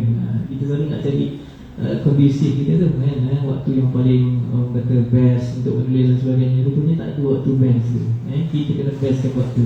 So nanti saya akan usahakan insyaAllah. Saya usaha. Alhamdulillah. Terima kasih. Tuan doa kali doa untuk Tuan Izzah, Tuan Izzah juga. Moga terus bagi menulis dan kepada semua audiens KL Baca Siapa yang belum menulis, silakan teruskan menulis, paksa jadi istiqamah dan juga yang sudah menulis, tahniah dan teruskan berkongsi ilmu dan pengalaman kami semua. Silakan Tuan Wahyudi beri diri. Baik, terima kasih Tuan Jah Azimi. Baiklah, puisi seterusnya yang akan saya sampaikan adalah karya daripada yang berbahagia Datuk Ismail Sastrawan Negara, Sastrawan Rakyat Malaysia. Jadi ini adalah acara yang terakhir katanya untuk Book Story Basking, dan pastinya acara sebegini akan dirindui dan semoga akan berterusan. Jadi merindui buku itu penting buat kita yang suka membaca. Baiklah, inilah Denai, jejak seni ke hati, puncak fikir yang indah sekali. Tanpa himpunan ilmu di kalbu buku, kita tak sempat sampai ke mercu itu. Di sini diri sentiasa di taman, menikmati unggas dan puspa menawan. Di sinilah vista buku saraf seri, meranum akal, mematang peribadi. Kita wajar berpesta di kalbu buku, menghayati nikmatnya seindah syahdu. Dalam tenang waktu, khusyuk di pustaka, lebih cepat kita terasuh dewasa. Buku adalah denyut nadi utama, penting bagi minda waras manusia. Dan buku juga gemar fakir yang sakti, nyaman dan mesranya sebuah simfoni. Kita memupuk insan yang luhur budi melalui tapisan hikmat berseni. Dan buku memang tasik aneka ilmu yang perlu diselami sejujur kalbu. Buku mengasuh diri sasa bersuara, membaca menjadi jambatan bertuah. Kita merindui buku dan gairah baca agar sentiasa canggih dan berkhidmat. Itu merindui buku karya Datuk Ismail Said. Dapat Tuan Jah Azimi? Oh, sekarang saya merindui puisi Tuan Wahyudi. Puisi Datuk, puisi Datuk. Yelah, betul lah. Maknanya bacaan puisi yang nukilkan oleh Datuk Sri Ismail Said, lepas tu dibacakan pula oleh Tuan Wahyudi. Masya Allah. Saya sekarang merindui buku dan merindui puisimu. Sudah. Okey. Ini kalau baca tengah-tengah sahur ni rasa terlelap. Terjaga lah. Tuan Wahyudi, saya nak tanya sikit lah. Boleh. Jadi apa sebagai aktivis buku ni? Jadi apa aktiviti buku? Jelas sebagai eksekutif pemasaran sana sini. Jadi macam mana? Adakah waktu bulan puasa ni kita buku ni senyap atau waktu ni lah kita aktif ni? Sebenarnya waktu inilah paling tepat kita aktif. Sebab banyak suara-suara negatif kedengaran apabila mengatakan jualan buku di kedai-kedai buku merudum. Bagi saya itu hanya gambaran di bahagian offline, bahagian di kedai-kedai buku. Tapi sebenarnya waktu pandemik ini adalah satu masa yang tepat untuk para penerbit, penulis buku dan juga peruncit-peruncit buku untuk beralih ke digital. Sebab mereka yang telah mengambil kesempatan dengan pemasaran digital, jualan secara online, mereka telah mendapat laba yang banyak waktu pandemik. Bermula Mac tahun lepas, malah ada yang saya interview sendiri, berjumpa dengan antaranya Mobile Cafe Encik Muhammad di Kajang. Jualan beliau secara marketplace kita mencecah 5 angka puluhan ribu. Jadi sebenarnya saluran untuk pembaca bertambah, pembaca buku bertambah, ya, rakyat Malaysia pun bertambah. Kita ada lebih 30 juta rakyat, dan tentu ramai yang nak membaca buku. Mereka dahagakan maklumat-maklumat yang autentik, seperti Telaga Biru menghasilkan buku-buku yang sumber yang asli, yang sumber yang tepat. Kita tak nak kita pun cuba mengelakkan maklumat yang palsu. Jadi bila Ramadan kali ini, jualan buku secara online sebenarnya meningkat, dan budaya membacanya wajar disuburkan, diperkasakan, dilestarikan lagi, supaya bukan hanya waktu Ramadan, bukan hanya waktu Paluku menjadi ibu kota buku dunia, dan terusan kerana kita perlukan rakyat yang lebih matang dan maju. Itu dia kata-kata daripada seorang eksekutif pemasaran yang berpengalaman lebih, bukan 1, bukan 2 syarikat, 5 syarikat Puan Zahar. Jadi apa kata kita minta Tuan Iwaidi memasarkanlah buku kami juga nanti. InsyaAllah itu dah tentu untuk para penulis, swaterbit. Kan. Jadi kepada semua di anda di seluruh luar sana, jadi berkeyakinanlah, positiflah. InsyaAllah sebenarnya kita turun di lapangan, kita bersembang betul-betul sebenarnya market tu ada. Jadi yang kita duduk betul Betul. Kita kena tahu apakah sumber narasumber itu untuk kita dapat tahu dengan maklumat yang terkini daripada di lapangan. Terima kasih Tuan Walidi kerana memberikan kami anekdot. Baik, Tuan Bahar, kalau saya fikirkan bab berapa sekarang ni, bab berapa pula? Saya sudah nak bab berapa pula seterusnya? Masa tak habis saya nak baca dah novel malam ni. Ni bab 15. Okey. Jadi sebelum saya teruskan, saya nak berkongsi satu kisah benar. Ada rakan saya, Arwah Azman Al-Qurawi, dia editor di BP juga, dan dia menulis dengan PTN juga. Dia waktu dia tulis novel tu, dia beritahu saya waktu dia tulis novel, dia ada satu novel tu dia tulis waktu bulan Ramadan. Lepas tarawih tu dia memang ustaz lah kan, dia belajar kat Jordan apa tu, jadi dia memang lama lah dia kat masjid tu. Setiap kali lepas tarawih tu dia akan duduk pergi kat ujung sana tu, dia ambil telefon dia tulis novel dia. Dia tulis kat telefon. Sedang-sedang habis Ramadan tu, tak tahu macam mana je, tapi dalam sepanjang Ramadan tu memang dia tulis novel tu. Sama ada saya dah lupa macam mana, sama ada dia dah habis Ramadan tu tidak ada novel ataupun dia sambung sikit ke macam mana kan. Tapi memang waktu itulah waktu dia bersantai-santai lepas tarawih tu, dia tulis dia dengan telefon. Itu Al-Rahman Azman Al-Qurawi lah.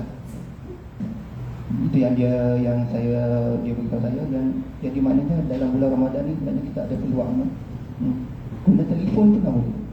Tak perlu nak ada apa semua, ada laptop ke, cek telefon. Yang tulis guna telefon ni pun saya ada 2 orang juga lah. Saya tahu penulis yang memang dia konsisten tulis dengan telefon. Dan kalau kat Jepun, kat negara luar tu memang ada satu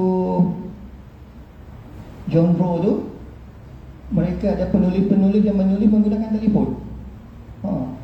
Ada dia orang sementara naik train juga, tak tahu nak buat apa kan, dia tulislah guna ni telefon sampai habis Dia memang ada satu golongan yang tu.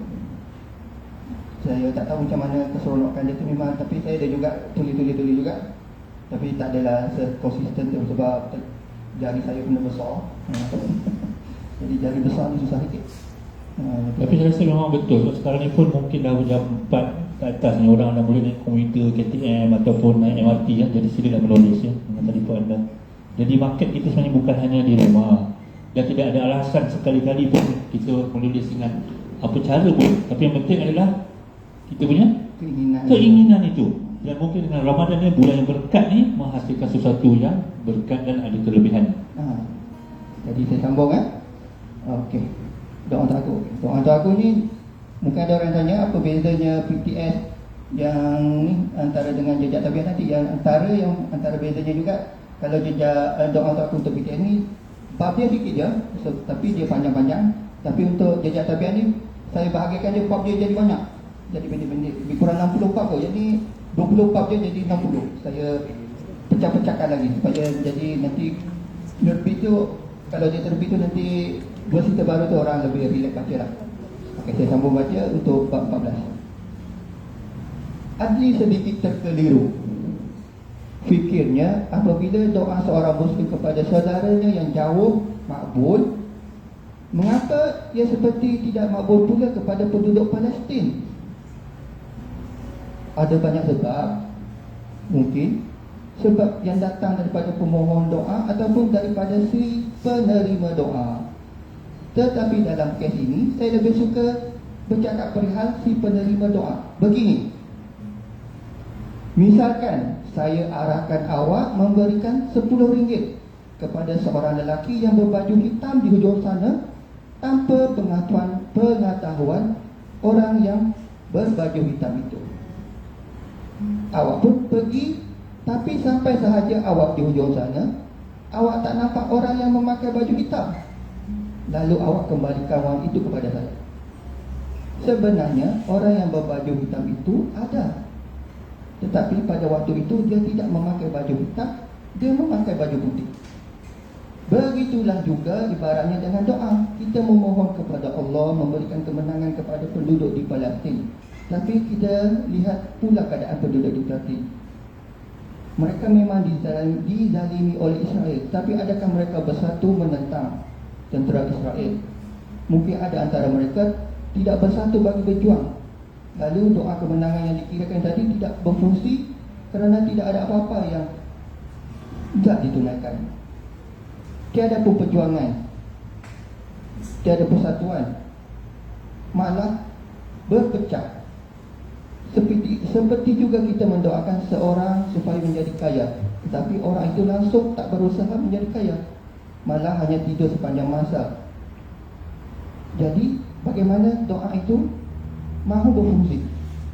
Tapi bukanlah maksudnya doa tadi sia-sia. InsyaAllah kita tetap mendapat pahala kerana mendoakan kebaikan orang lain.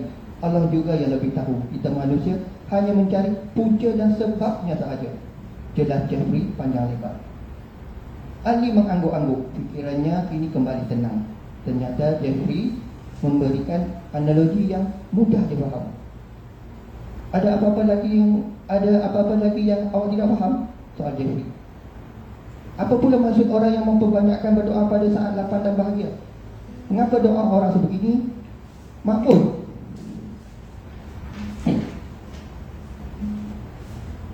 Jeffrey kembali menarik nafas dalam-dalam. Lama dia diam dan kemudiannya berkata, Abu Hurairah meriwayatkan Nabi Muhammad sallallahu alaihi wasallam bersabda, barang siapa yang mahu doanya terkabul pada saat sedih dan susah, maka hendaklah memperbanyakkan berdoa pada saat lapang. Daripada hadis ini kita dapat memahami maksud saat lapang dan bahagia. Ia bermaksud waktu yang berlawanan dengan masa sedih dan susah. Syekh Al-Mubarakfuri berkata, hadis itu bermaksud seseorang Muslim perlu memperbanyakkan doa semasa sihat, hidup tenang dan tiada kegelisahan. Sebab ciri seorang mukmin adalah selalu dalam keadaan bersiap sedia sebelum datangnya kesusahan. Maka sangat baik apabila seorang mukmin selalu berdoa kepada Allah sebelum datang bencana. Jadi janganlah kita lupa berdoa semasa kita sedang bahagia dan selesa kerana doa akan makbul pada masa itu. Satu kerugian apabila kita tidak berdoa pada saat itu. Adli menarik nafas. Dia kembali mengenakan saat dia berada di Hulu Bali. Pada waktu itu keadaannya cukup membahagiakan. Segalanya cukup, dia tidak perlu risaukan masalah kewangan kerana tiada apa yang hendak dibelanjakan. Tiada panggung wayang dan gelanggang pusat. Makanan pula diperoleh murah daripada petani padi Kubang. Ibunya juga pada masa itu sihat walafiat. Alangkah ruginya kerana pada masa itu dia langsung tidak berdoa. Jangankan berdoa, solat pun sangat jarang. Rugi. Apa pula maksud doa orang yang terpaksa? Soal adli selepas beberapa ketika suasana berlangsung sepi. Allah berfirman dalam surah An'am ayat 62 yang bermaksud, atau siapakah yang memperkenankan doa orang yang dalam kesulitan apabila berdoa kepadanya, dan yang menghilangkan kesusahan dan yang menjadikan kamu sebagai khalifah di bumi. Apakah di samping Allah ada Tuhan yang lain? Maksud jika kamu mengingatinya? Iman Asy-Syaukani berkata, ayat itu menjelaskan manusia sentiasa memerlukan pertolongan Allah dalam sebuah perkara. Lebih-lebih lagi orang yang dalam keadaan yang terpaksa, yang tidak berdaya. Setengah ulama berpendapat maksud orang terpaksa ialah orang yang berdosa, dan sebahagian yang lain berpendapat maksud terpaksa ialah orang yang hidup dalam kekurangan, kesempitan atau sakit sehingga perlu mengadu kepada Allah. Jadi di sini maksud orang yang terpaksa itu adalah orang yang dalam kesusahan dan seumpamanya.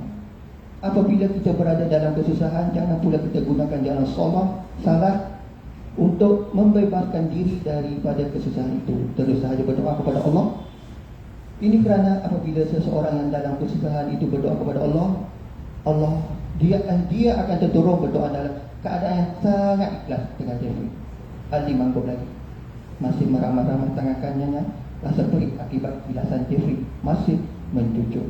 Okey, sampai sini. Oh, saya dengar ni memang cucuk-cucuk besok lah. Jadi Tuan Bahar nak tahu juga sebagai orang, mungkin ada orang awam atau yang baru mengenal di Tuan Bahar yang dah kenal, memang dah lama kenal lah.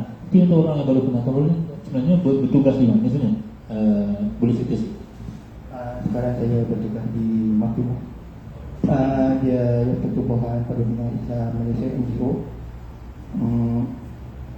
Yang apa nama orang, dia Makin dah lama dah, dia 10 tahun dah dia aktif. Satu dunia lah yang pergi buat bantuan di Syria, pergi bantuan di Palu, selama ada Afrika. Dalam Malaysia esok saya akan ke Sri Kembangan bagi buat bantuan untuk Rohingya. Atau lepas baru balik kepada Syria. Jadi masih kat sana kat Syria tu masih sedikit lagi lah, tengok macam mana keadaan pada hari ini. Itulah dia sekarang. Dulu sebelum tu saya editor di PTS.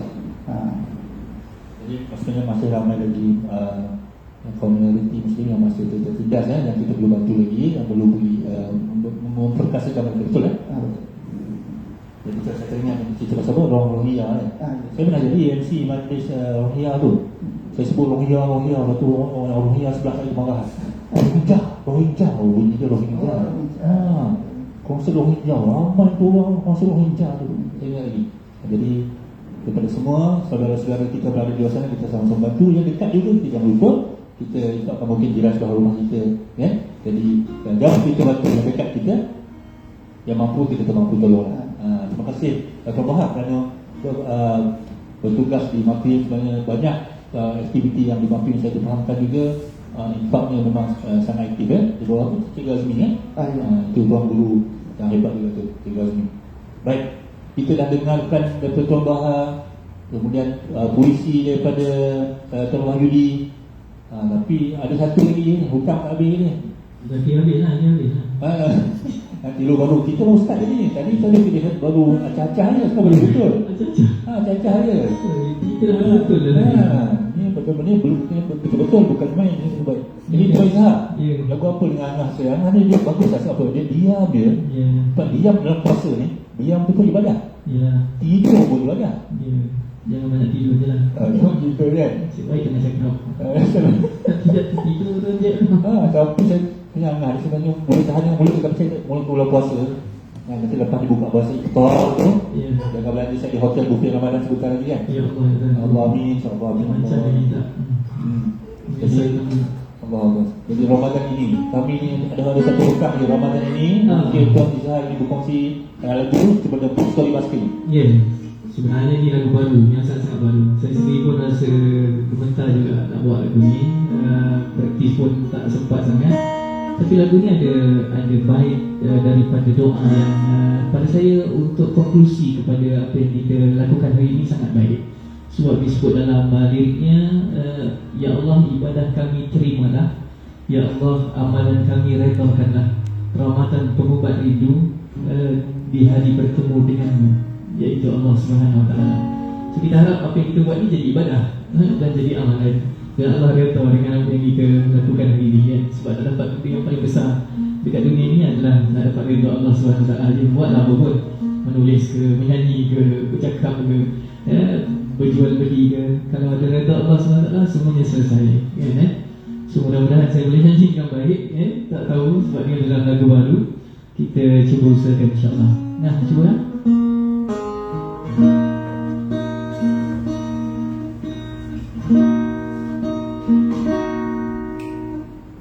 Bulan yang mulia, bulan penuh berkah, dipadukan puasa tahun kedua hijrah, sambut Nabi Muhammad dan para sahabat. Badar Al-Kubra ujian sangat hebat. Ramadan itu anugerah yang besar dari Allah yang Maha Penyayang. Padanya Lailatul Qadar yang istimewa, turunnya Al-Quran rahmat 1000 bulan. Ramadan hanya setahun sekali, janganlah leka, rebutlah peluangnya.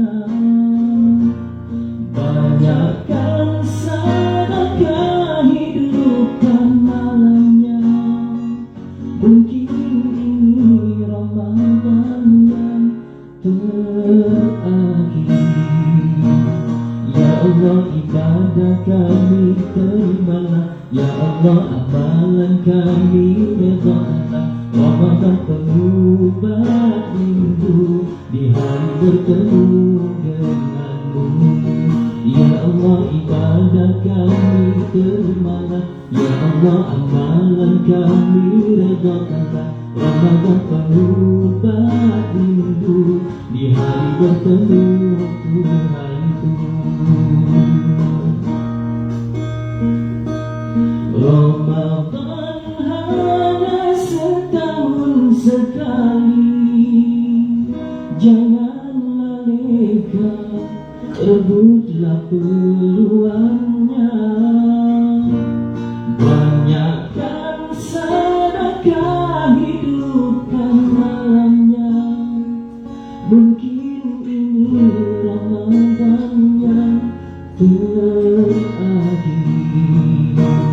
Ya Allah ibadah kami terimalah, Ya Allah amalan kami redhakanlah, Ramadan pengubat rindu di hari bertemu denganmu. Ya Allah ibadah kami terimalah, Ya Allah amalan kami redhakanlah, Ramadan pengubat rindu di hari bertemu Tuhanku. Terima kasih. Mudah-mudahan doa kita tadi akan diangkat oleh Allah SWT. Amin ya Rabbal Alamin. Amin ya Allah. Rasa insaf juga lah, nanti rasa insaf lagi. Baik, tapi memang lagu ni saya dah fahamkan lirik lagu ni ada siapa siapa? Sebenarnya lagu ini adalah lagu nukilan daripada Dami, tapi dinyanyikan oleh ramai daripada penyanyi-penyanyi yang dikumpulkan ataupun rakan-rakan dia sebenarnya yang dikumpulkan, termasuk saya juga. Dan sebenarnya waktu sebelum di Ramadan itu kita ada satu usaha, iaitu nak belajar vokal sikit dengan Dami ni. Jadi dikumpulkan semua orang yang nak belajar vokal ni, rupanya vokal maksudnya adalah seluruh gerak badan kita itu vokal. So itulah sebabnya bila kita sebut tentang vokal, yang memang fikir nyanyian saja. Rupa-rupanya orang yang nak menyampaikan sesuatu perlu vokal, kefahaman vokal. Orang yang nak menulis sesuatu, saya fahamkan anekdot-anekdot yang kita nak tulis, dia mestilah bersifat cerita yang live. So bagaimana kita nak vokal daripada kata-kata, selalunya dalam tulisan dimulakan dengan dialog kan, dan vokal itu sebenarnya sampai kepada pendengar ataupun pembaca dengan kita faham sebenarnya posture kita itu, gerak tubuh kita itu adalah vokal secara keseluruhannya. So kita takkan boleh keluarkan vokal kita tanpa ada keseragaman dan kesepakatan seluruh tubuh kita. Yang itu dia punya pemuncak kepada belajar vokal tu. Dan akhirnya ada projek untuk lagu Ramadan, dan inilah sebenarnya hasil daripada lagu tersebut. Dan saya sangat-sangat orang kata terkesan dengan baik yang hujung tu, yang merupakan doa minta supaya Allah SWT perkenankan ibadah dan amalan kita. Itu benda besar yang kita nak kan. Mudah-mudahan ada kebaikan. Saya rasa memang vokal, dia tengah berita vokal bulan Ramadan ni memang banyak digunakan. Maksudnya Allahu Akbar, dah masuk ke waktu puasa vokal kan. Dan juga bulan puasa ni juga bulan menahan vokal kita bermarah. Kadang-kadang kita nak marah kan puasa, sabar sikit kan. Kadang-kadang bukan senang nak menahan vokal, bukan berat badan. Ya betul. Berat badan tu nak tepat. Tepat Ya. Tapi sedap sedap tu orang Melayu kan. Rasa nak masuk game kan. Tepat tu game kan. So ni penulis ke, penyanyi tu, nasib ke, penyanyi tak tahu lah. Macam mix lah. Tapi sebenarnya tahniah pada My Book Festival kerana aktiviti ni My Book Festival ya. Masuk Puan Azhar, Tuan Hafiz dan semua kru-kru penerbitan, dan juga di belakang tabir semuanya belakangnya masuk ramai manusia, jin, malaikat semua. Masya-Allah, Allah takbir. Allah sayang semua. Jadi syukurlah alhamdulillah cara kita pada petang ini semoga diberkati, dan bulan Ramadan yang mubarak ini sebagai satu, semoga menjadi kita punya saksi satu hari insya-Allah untuk kita menyampaikan, sebab mungkin yang menyampaikan, yang share itu lebih baik daripada kami ya. Kami pun banyak lagi kekurangan, dan juga kami mohon doa-doa daripada anda semua yang di luar sana. Jadi puisi pun kita dah baca 3, lagu pun baca 3. Tambahan lagi, ada lagi petikan tak? Untuk terakhir ke boleh? Ada tak? Dia ada banyak ni. Kalau boleh satu novel dah baca, tapi itulah dia kan. Sebab ni satu dunia kan, yang dengar, yang tonton ni ada Wakanda, apa lagi? Wakanda Forever. Satu dunia ni, online sana satu dunia. Ada lagi, Tuan Bahar, berkongsi sikit doa untuk aku. Dia ada sambil bila cari ni tak jumpa pula tahu. Ada tak? Tanya cari dia hilang. Ada alhamdulillah.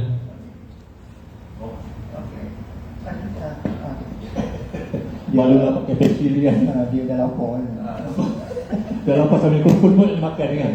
Jadi pastry ni sebenarnya selain pada menahan kita punya idea berkeluar, menahan daripada kita membatalkan puasa. Tapi silakan. Adli mengangguk lagi, masih meramah-ramah tangan kanannya. Rasa perit akibat ilasan Jeffrey kembali ditutup. Awak nak tanya pasal doa orang terima ya? Doa orang yang sedang berpuasa dan doa orang musafir? Golongan ini juga sangat mabuk doanya jelas Jeffrey.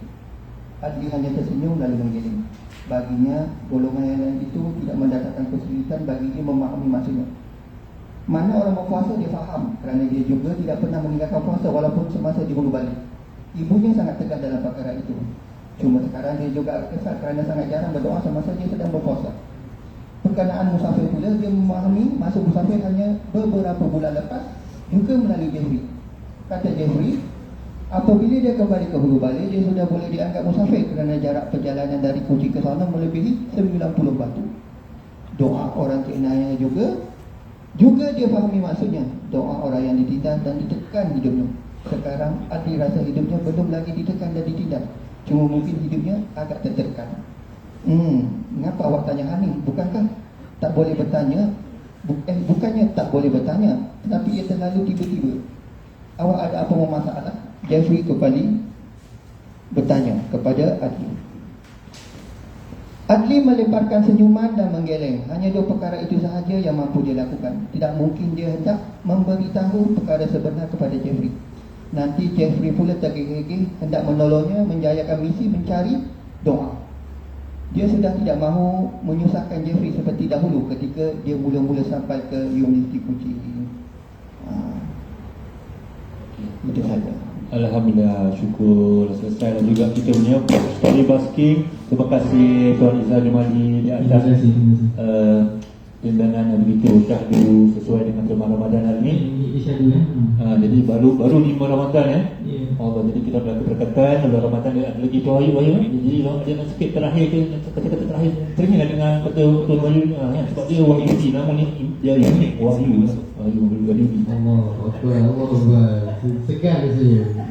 Wajah Hazimi yang dimuliakan dengan Tuan Izzah Angah dan juga Tuan Mahathir sudi berkolaborasi. Pada saya ini satu pengalaman yang indah, yang menarik. Ramadan 1442 Hijrah. Terima kasih juga pada book basking, book story basking, Ganjur penghadi pengelola dia, Tuan Hafiz, Puan Azhar, Puan Husna, Puan Rahmah dan yang lain-lain. Terima kasih sudi menyebut kami ini. Saya juga atas semua yang ada, Tuan Jan. Jadi semoga budaya membaca amalan, membaca di kalangan masyarakat kita ini perlu dilestarikan. Bukan hanya bulan Ramadan kita baca Al-Quran, kita baca buku, tapi budaya ini perlu dipupuk di rumah. Dari kecil saya bercakap sebab saya mengamalkan benda itu. Anak-anak saya di rumah, alhamdulillah kami sediakan perpustakaan mini di rumah. Jadi budaya buku, bau kertas, bau buku ini anak-anak di rumah, 4 orang kecil-kecil tu nampaklah harap buku setiap hari supaya mereka tidak rasa jangga dan jelek untuk memegang buku. Yang paling kecil, anak yang paling kecil Aliza Sofia tu, kalau saya duduk di sofa tu dia ambil, saya cakap Aliza ambil buku, nak baca buku apa, nanti dia pilih lah buku apa yang dia suka. Saya bacakan sama-sama dengan yang lain-lain, adik-adik yang lain. Jadi saya rasa kita perlu lestarikan budaya membaca, bukan untuk hari ini tapi sampai bila-bila. Terima kasih Tuan juga. Sungguh menginspirasi sekali. Anak-anak kecil pun yang ada anak-anak kecil membacalah buku. Okey, itu sekian sahaja daripada kami. Selamat berbuka dan selamat berbuku. Wabillahi taufiq wal hidayah. Wassalamualaikum warahmatullahi wabarakatuh. Bagi kami di KL Revolusi 2022. Wassalamualaikum warahmatullahi wabarakatuh.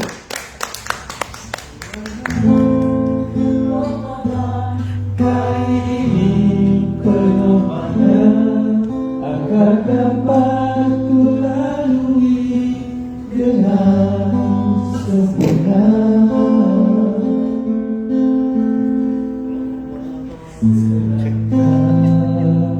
Demi senangkan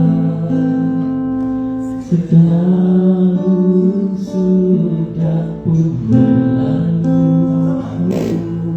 masa yang pantas berlalu hingga tak terasa ku berada di bulan Ramadan semula.